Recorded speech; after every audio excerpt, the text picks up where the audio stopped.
ए भाई, मेरी बात को बहुत ध्यान से सुनना। श्रीपाद कह रहे, भजन को इससे नहीं तौला जाता कि करोड़पति बन गए तो भजन का लाभ बहुत मिल गया, या भजन शुरू किया तो तुम दरिद्र हो गए। बोले देखो भजन फला नहीं, जिस दिन से वृंदावन गए सत्संग सुना उसी दिन से सब चौपट हो गया। दोनों बातें समझना। महारंकत्वे वा परम विभवे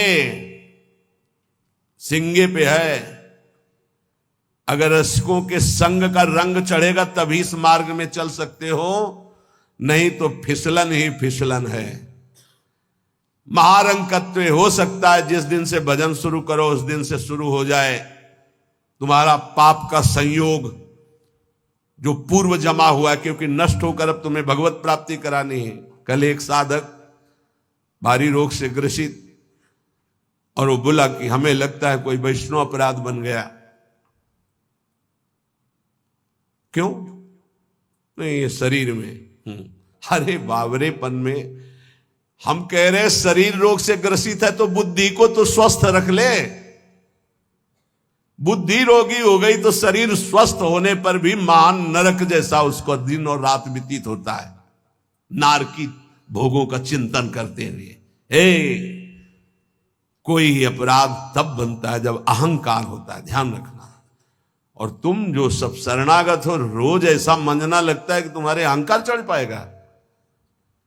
रोज बर्तन मांजा जाए तो चाहे जितना गंदा हो एक दिन चमकने लगता है। ये सत्संग भाग भर मत जाना, पक्का समझना। जितने बैठे हो अनुभव कर लेना, जहां कमजोरी है यही लगेगा सिर्फ मेरे लिए बोला जा रहा है। और सत्य मानना, ये सत्संग है, ये सार्वजनिक भगवदानंद के लिए किसी व्यक्ति का लक्ष्य करके नहीं, सार्वजनिक सार्वभौम सत्संग होता है। शरीर का रोगों से ग्रसित हो जाना या कोई विपत्ति आ जाना ये हमारे पूर्व अपराध का है, पूर्व पाप का है। वर्तमान में यदि वैष्णव अपराध होगा तो शारीरिक दंड नहीं मानसिक दंड होगा। क्या? आपका भजन रोक दिया जाएगा। तत्कालिक आप बहुत शुद्ध वैष्णव पवित्र हृदय के हैं, अगर कोई त्रुटि हो गई तो तत्कालिक दंड मिलता है। खोपड़ी दीवाल में लग गई, चबेटा लग गया, दांत से जबान कट गई, अचानक कोई ऐसी घटना घट गई, थोड़ी मोड़ी चोट, ऐसा असाध्य रोगों का सृजन पूर्व शरीर रचने के पहले ही होता है, जो पूर्व पाप से है। आज हम भजन कर रहे हैं लेकिन पूर्व पाप रचित इसमें जो सृजन किया गया रोग वो पहले का है, आज से थोड़ी उत्पन्न हुआ है। तो साधक को बहुत विवेकवान रहना चाहिए, नहीं तो अब हमारा शरीर अस्वस्थ और बुद्धि अस्वस्थ, यही मूर्खता नहीं। शरीर स्वस्थ और बुद्धि स्वस्थ है तो हम परमानंद में मगन, ठिंगे पे रखा है। हमारी बात को समझना। हमारी बुद्धि भगवदाकार है तो पूरे शरीर में कीड़ा पड़े हो, गलता लगाओ तो कुछ फर्क नहीं है। और बुद्धि विषयाकार है तो चाहे एसी में बैठे हो जलोगे, देखा है।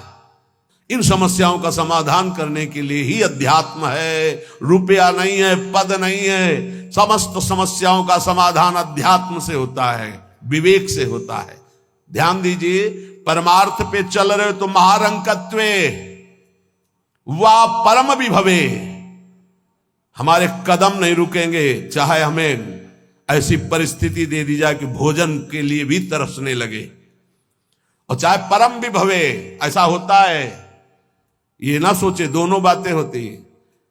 एक है चक्रवर्ती सम्राट अम्बरीश जी महाभागवत, और दूसरे चीदर चिदरानी जी महाभागवत, जिनके यहां अतिथि पीपाजी सीता सहचरी आते तो अंदर जाकर अपनी पत्नी से कहते कि आज तो बहुत बड़ा अनर्थ हो जाएगा। उनका क्यों भगवान? बोले बहुत बड़े संत अतिथि आए और आज हमारे पास कुछ नहीं है। जरा विचार करना, उनके घर में दरवाजे और खिड़की भी नहीं रह गई थी। क्यों? संत आते तो खिड़की बेचे आए, 4 मुट्ठी चावल उबाल कर उनको पवा दिए, दरवाजा बेचे।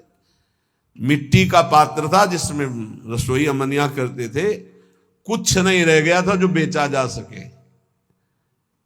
एक वस्त्र शरीर में था चिदरानी जी के। उन्होंने कहा भगवान अतिथि भूखा नहीं जाएगा। पढ़ के देख लो भक्तमाल जी में श्री नाभा जी ने चरित्र लिखा, जो दिव्य दृष्टि संपन्न महापुरुष। कहा कैसे? बोले वस्त्र है ना कुछ तो बिक ही जाएगा, तो अतिथि को कुछ ना कुछ 4 मुट्ठी चना ही मिल जाएगा, अतिथि तो भूखा नहीं जाएगा, संत तो भूखे नहीं जाएंगे। और महाभागवत जिनके दर्शन करने द्वारिकाधीश के दिव्य दर्शन करके सीता सहचरी और पीपा जी आ रहे हैं, उनके दर्शन करने, स्थिति क्या है? खाने पीने की तो बात जाने दो, पहनने के लिए भी सीधे वस्त्र नहीं, एक ही वस्त्र था चिदरानी जी के, उतार के दे दिया, बेचा जाके जो कुछ बिका, जो कुछ भी रूखा सूखा पत्तल में लगाया, और बाहर पीपा जी सीता सहचरी के साथ पाओ भगवान। वो समझ गई, स्थिति महारानी थी बहुत प्रवीण, समझ गई कि भोजन देख के समझ गई कि स्थिति क्या, और घर देख के उनकी वेशभूषा, तो उनका कहा कि भक्तानी जी को भी बुलाओ, चारों बैठ कर पाते जो भी है। वहां नहीं आप पाइए, वो तो रसोई में है। तो उनका फिर क्या होता, मैं रसोई से लिवा लाती हूं। अब उनको अगर पीपा जी कहते तो शायद चीदर जी कहते कि आप रुक जाओ, लेकिन सीता सहचरी जी तो सीधे रसोई में गई तो दिगंबर बैठी थी, समझ गए देखते। अंदर घर का हाल देखकर उनको आंसू आ गए, क्योंकि महारानी रह चुकी है, वो स्वयं तो परम वैराग्य से रहती थी, टाट लगा के, महारानी होते हुए भी टाट लगा करके भगवान की भक्ति में। सीता सहचरी जी बहुत ही ज्ञान संपन्न देवी, देखते ही उनको समझ में आ गया कि वो अकिंचनता की हद है इनके घर में, खाने के लिए दाना नहीं, कहीं कुछ नहीं। और तो उन्होंने कहा, देवी तुम निर्वस्त्र कैसे बैठी हो? था उन्होंने कहा, अरे हमने सुना था आप द्वारिकाधीश के दर्शन करके आ रही, तो जब मिलेंगी तो रूप माधुरी का वर्णन करेंगी प्रभु की। क्या इस नासवान शरीर की चर्चा चला दी? जब पैदा हुआ था तो आभूषण और वस्त्र पहन के थोड़ी हुआ था, दिगंबरे हुआ था, और जब जाएगा तो जला दिया जाएगा। बीच में अगर दिगंबर है तो क्या फर्क पड़ता है? बाहर आई और पीपा जी से कहा, इनकी निष्ठा के आगे हम लोग कुछ नहीं है। उनको था कि राज सुखों का त्याग करके कष्ट पूर्वक भगवान का भजन करते हैं, ये अद्वितीय रहनी है, पर उन्होंने कहा जो चीदर चिदरानी जी की रहनी, उसके सामने हम कुछ नहीं है। पूरी स्थिति बताई तो पीपा जी कांप गए। ऐसी स्थिति देखो, महारंकत्वे, अम्बरीश जी चक्रवर्ती सम्राट, परम विभवे, ये भक्तों में दोनों स्थितियां पाई जाती। इन स्थितियों से भक्ति का कोई संबंध नहीं, ये पूर्ण पुण्य का संयोग बनता है तो मान वैभव संपन्न है। एक अकिंचन भाव से रह रहा है, नहीं है उसके पास, तो ये भक्ति से तुलना नहीं की जा सकती। इसकी भक्ति कमजोर है, इसके पास वैभव नहीं, उसकी भक्ति बहुत जोर है क्योंकि उसके पास वैभव नहीं। महारंकत्वे व परम विभवे, भक्ति से इसकी तुलना ना की जाए कि उनकी भक्ति जोर की है, खूब सुख संपन्न है, और उनकी भक्ति रंग नहीं ला रहे। देखो खाने पीने की भी व्यवस्था नहीं, भक्ति का रंग अलग होता है। देखो चीदर चिदरानी जी और देखो अम्बरीश जी, दोनों महाभागवत, एक चक्रवर्ती सम्राट और एक खाने को भी नहीं, दोनों महाभागवत। ऐसे ही आप जब भक्ति के मार्ग में उतरे तो महारंकत्व हो सकता है, ऐसी परिस्थिति आ सकती है, हिम्मत मत हारिए। ये जरूर ध्यान रखिए कि अखिल विश्व ब्रह्मांड की रचना एक पलक झपकते जिस मालिक ने की उसका मैं दास हूं। इसी ठसक में नरसिंह मेहता जी का भात द्वारिकाधीश ने स्वयं भरा, और सब जानते हैं सोने चांदी की वर्षा करवा दी। उनके लिए कोई दुर्लभ बात है क्या? वाह बहुतरे सुखे व दुखे, भक्ति मार्ग में चल रहे तो हो सकता है सुख विधान चालू हो जाए, हो सकता है दुख विधान चालू हो जाए। ये बीमारी, ये परेशानी, बहुत इसमें हिम्मती चाहिए और सत्संगी चाहिए, तभी आप निकल पाओगे, नहीं तो फिसल जाओगे पक्का। ये मार्ग परम पद का है, 84 लाख योनियों से मुक्त होना खिलवाड़ नहीं है। इस जेल से भागने के लिए कोई भी दरवाजा नहीं, एकमात्र मनुष्य दे, और मनुष्य दे सत्संग के द्वारा इससे निकल सकते हो, अन्यथा कोई उपाय नहीं। साधन को हरि भजन है, कै सत्संग सहाय।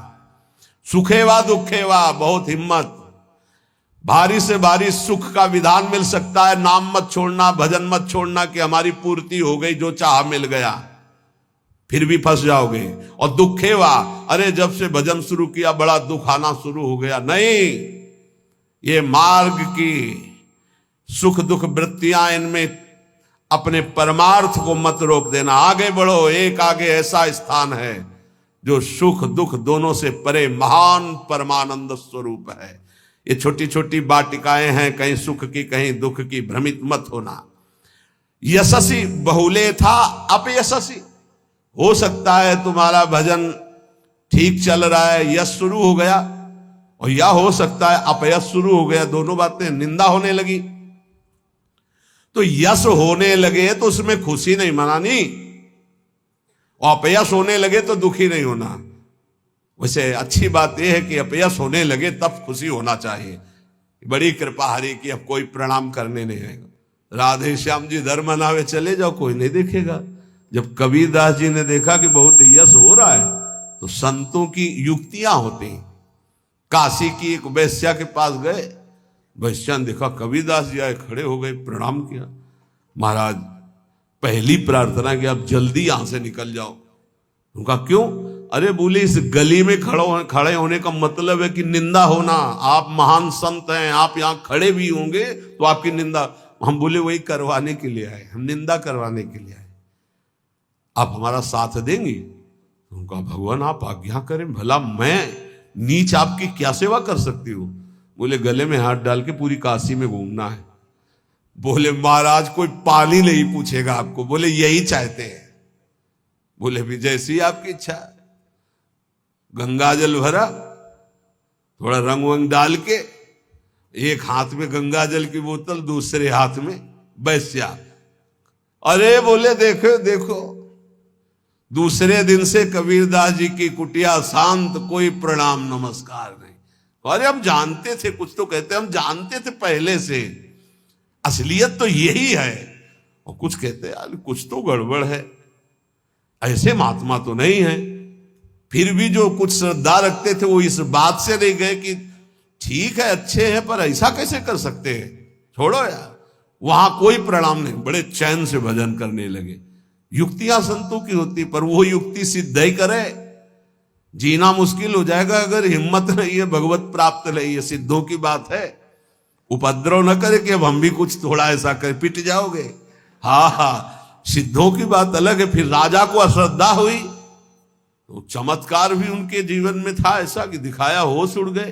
तो कहा भगवान वो, बोले वो जन साधारण की आंखों में धूल डालने के लिए बहुत एकत्रित हो गए, भजन में बड़ा विघ्न पड़ने लगा।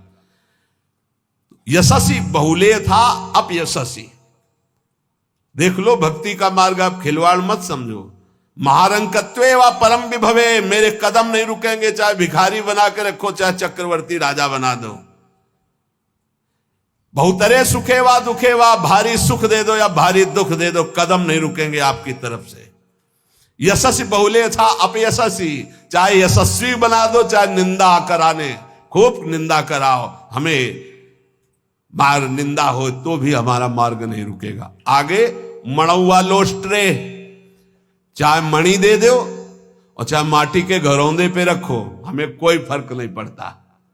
महलों में रखो चाहे झोपड़ी में वास दो।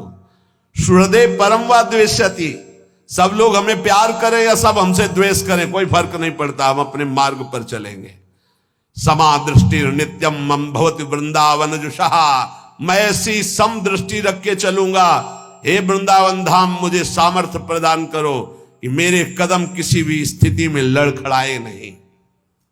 ये बहुत बड़ी बात है।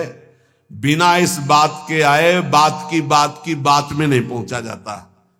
ये बहुत हिम्मत की बात है। ये शूरवीर का मार्ग है। दुख आवे या सुख, संपत्ति आवे या विपत्ति, यश आवे या अपयश, महलों में रखे चाहे झोपड़ी में, हर स्थिति में हमारी भक्ति में कभी नहीं होने वाली, ये निष्ठा रखे।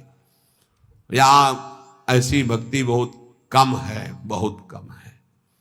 इसीलिए खूब सत्संग सुनो, जितना विश्वास दृढ़ करोगे उतनी भक्ति महान होगी। बिन विश्वास भगति नहीं ते बिन द्रवहि न राम, और राम कृपा बिन सपने जीव न लह विश्राम। हित ध्रुव जो विश्वास है तब ही सुधरे बात, ना तरु माया पंथ में फिरे जो टक्कर खात। और ये स्थिति समत्व की तभी आती जब इष्ट में ममत्व हो जाता है कि अब आपको नहीं छोड़ सकते, चाहे जो कुछ हो जाए प्रभु, चाहे जैसी परिस्थिति हो। संतों की वाणी, इष्ट में अपने सुदृढ़ अनन्यता हो जाना। राधा वल्लभ ध्यान धरोउर, राधा वल्लभ इष्ट हमारे, राधा वल्लभ नाम जपो नित, राधा वल्लभ ही में धारे।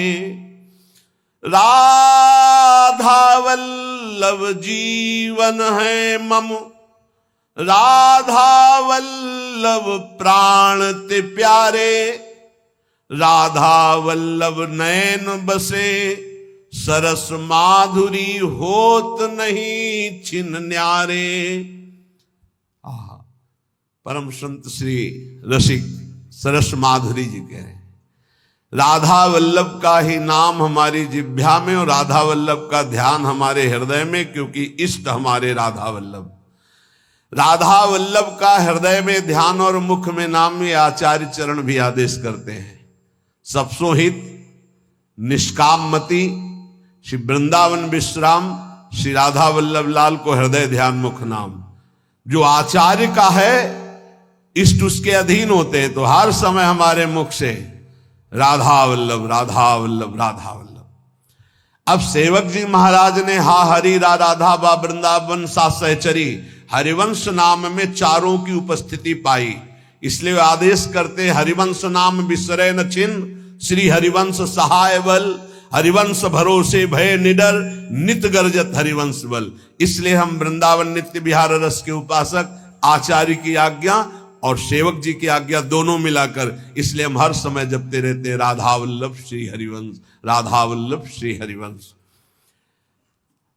इष्ट से हमारा इतना अपनापन हो जाए कि शरीर की परिस्थिति, कल हम किसी उपासक से कह रहे थे कि एक बार 24 घंटे में बैठ करके विचार करो, तुम्हारी दोनों आंखें फूट जाएं तो सोचो कैसा लगेगा। सोचो कैसा लगेगा, भय लगता है ना। तुम्हें कैंसर हो जाए तो कैसा लगेगा। अभी रिपोर्ट आ गई आपकी कैंसर है, बचने की संभावना है, अब कैसा लगेगा। किडनी फेल हो रही है, अब कैसा लगेगा। दिल में समस्या आ रही है, फेल होने वाला है, अब कैसा लगेगा। वो पहले ही सोच लो, पहले तैयारी कर लो, तो जब रिपोर्ट कभी आएगी तो तुम पहले ही तैयार रहोगे। और जब ये सोचोगे तो प्रियालाल से अपनापन जल्दी हो जाएगा कि यार सब धोखे का शरीर कभी छूट सकता है। यही चिंतन घोर वैराग्य में हमको जिलाया, यही चिंतन संसार से बिल्कुल अलग रखा, यही चिंतन सब संबंधों की धज्जियां उड़ा दी कि जब इसी का भरोसा नहीं तो किसका भरोसा करें। क्योंकि ऐसे तो उपासक को बहुत मगन होकर साधन में लगते देखते हैं, जब शरीर बीमार होता है तब जो चेहरे का रंग उतरता है वो हमें अच्छा नहीं लगता। बहादुर होके मरने के लिए नहीं आए हो क्या। वृंदावन काहे के लिए आए हो। यहां जानते हो काहे के लिए आया जाता है।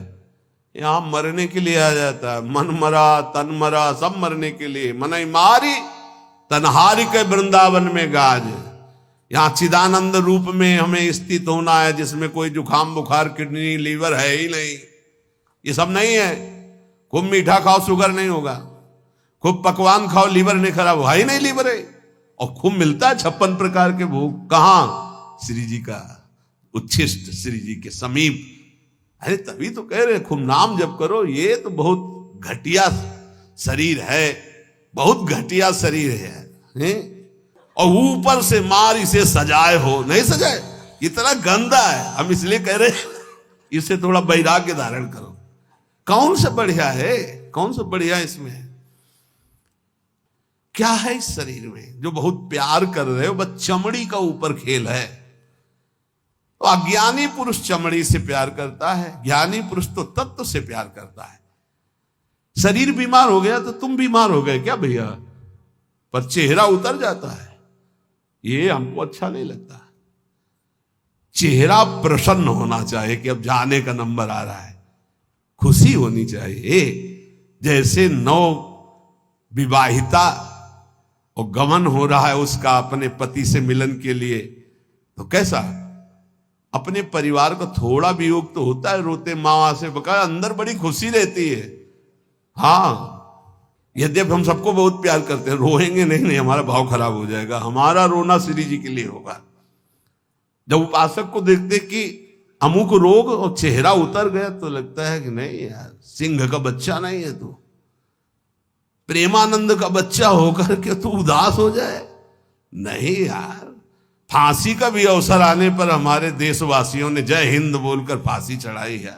देशभक्ति में फिर तुम श्यामा श्याम के भक्त हो, शरीर रोगी हो गया तो मुस्कुराओ, उछलो उछलो, नाचो बाके कि जाना है श्री जी के पास यार। अब तो हमें लगता है सर्टिफिकेट बढ़िया बन, बोले कैंसर ठीक हो गया तो उदास हो जाओ, पास रोक दिया गया क्या कुछ दिनों के लिए?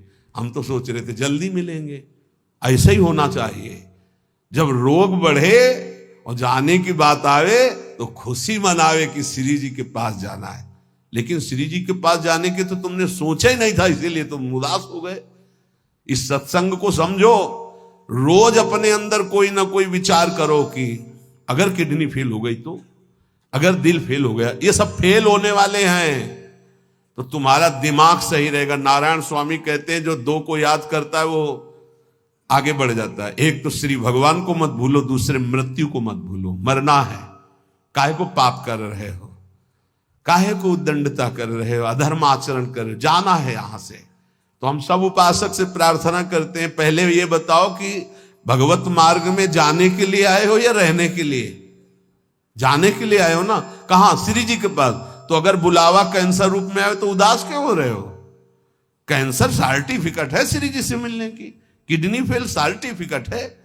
हे, ऐसा नहीं, सिंह के कभी सिंहार नहीं पैदा होते। भगवत मार्ग के साधकों के अंदर कभी एक कायरता, मृत्यु का भय नहीं आता। मृत्यु का भय रोग आते ही तुम्हारे को भयभीत कर देगा कि हे अब तो क्या होगा।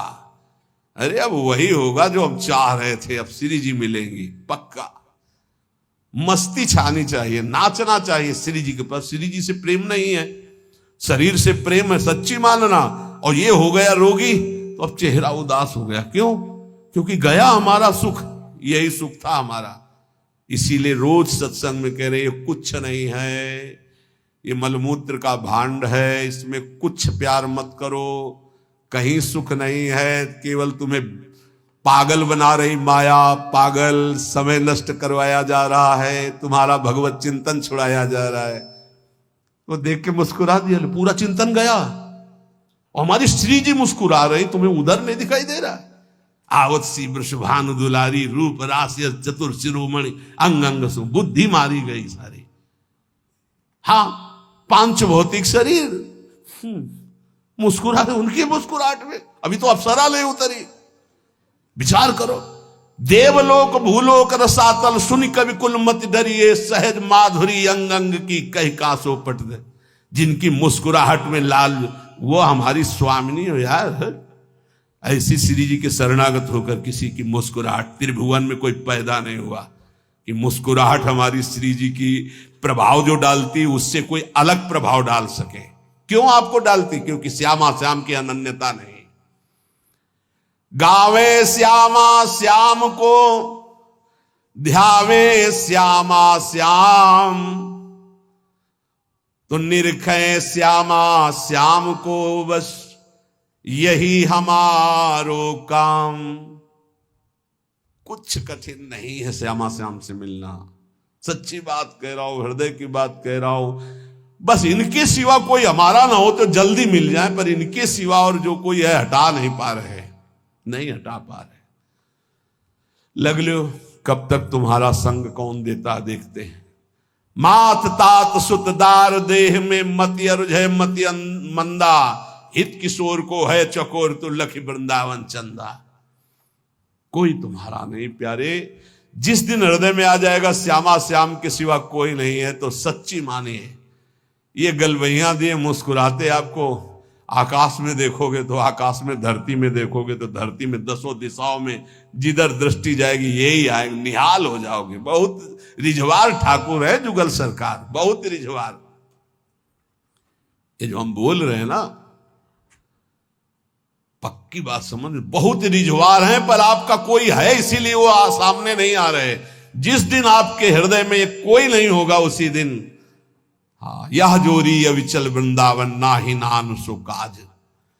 बोले गावे श्यामा श्याम को, ध्यावे श्यामा श्याम। श्यामा श्याम कैसे बसे होते हैं? यही है, बिल्कुल यही है। बस तुम्हारे दिखाई इसलिए नहीं दे रहे कि तुम्हारा कोई हृदय में और है। नहीं, जैसे ये कैमरा खड़ा है ना, देखो जुगल कैमरा खड़ा है, ऐसे गलवैया धारे खड़े हैं, तुम्हें कैमरा नजर आएगा और यहीं वो खड़े हैं। बस अपनापन केवल उनसे हो, सच्ची माने। वो देख देख के मुस्कुरा रहे हैं। बस ये जरूर है कि तुम्हारे ऊपर कृपा दृष्टि हो चुकी है, बस तुम अपनी कृपा कर लो। इनके सिवा किसी को अपना मत मानो, बहुत जल्दी दर्शन हो जाएंगे, बहुत जल्दी।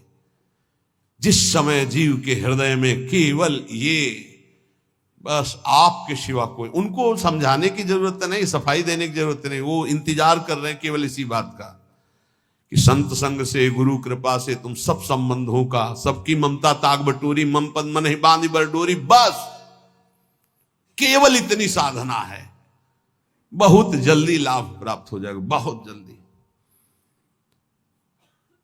गावे श्यामा श्याम को, ध्यावे श्यामा श्याम, तो निरखें श्यामा श्याम को, यही हमारो काम, यही हमारो काम। नाम दंपति लो लागी, निज सेवा सुख रंग महल लीला अनुरागी। सरस माधुरी रंग रंगे, मद माते डोले, और मिले रसिक सजाती संग खोल, अंतर ते मृदु बोले। अगर सजाती रसिक जन मिल जाए तो प्रेमी जनों का हृदय खुलकर उनको प्रेम रस में डुबोता है। नहीं तो रात दिन अपने श्यामा श्याम का गायन, उन्हीं में चित्त को डुबोना। अब जो भजन नहीं कर रहे, संसार के राग रंग में मगन है, भोगों में, उनको ये समझना चाहिए कि ये ना भोग रहेंगे ना आपका शरीर रहेगा। बार बार इसीलिए समझा रहे कि यही हमारी भगवत विमुक्ता श्यामा श्याम के सम्मुख नहीं होने दे रही। जगत में रहना है दिन चार। एक बड़े जमींदार थे, उस समय मोटरसाइकिल नहीं निकली थी। साइकिल आ जाती थी गांव में तो 20 लोग देख ले जाते थे। नई साइकिल आई उनके, तो नई साइकिल लाए थे। पान की दुकान में साइकिल चढ़े हुए गए और बोले पान लगाओ। बोले देखो तुम लगाओ, हम लौट के आ रहे हैं। और जो उन जिनसे मिलने जाना था 5 मिनट की बात थी, वहां मिलने गए, साइकिल खड़ी करके उतरे, गिरे, वहां पान लगा, पान का संयोग नहीं था, शरीर छूटा और चले गए। इस शरीर का कोई भरोसा नहीं है। आप सत्संग सुन रहे हैं, कल सत्संग सुनाने वाला या सुनने वाला, इसका कोई भरोसा नहीं। पक्का बहुत धोखेबाज शरीर है। चेत हेत कर हरिसो प्यारे, हरि सुमिरन को बार, जगत में रहना है दिन चार। एक ही उपाय है नाम जप। जितना नाम जप कर लोगे उतना तुम्हारा मंगल हो जाएगा, लोक परलोक सर्वत्र। घरक पलक का नाही भरोसा, मौत बिछाया जाल। जैसे कोई शत्रु कदम कदम पे जाल बिछा दे, ऐसे मौत तुम्हारे लिए जाल बिछाए, कभी भी कुछ हो सकता है।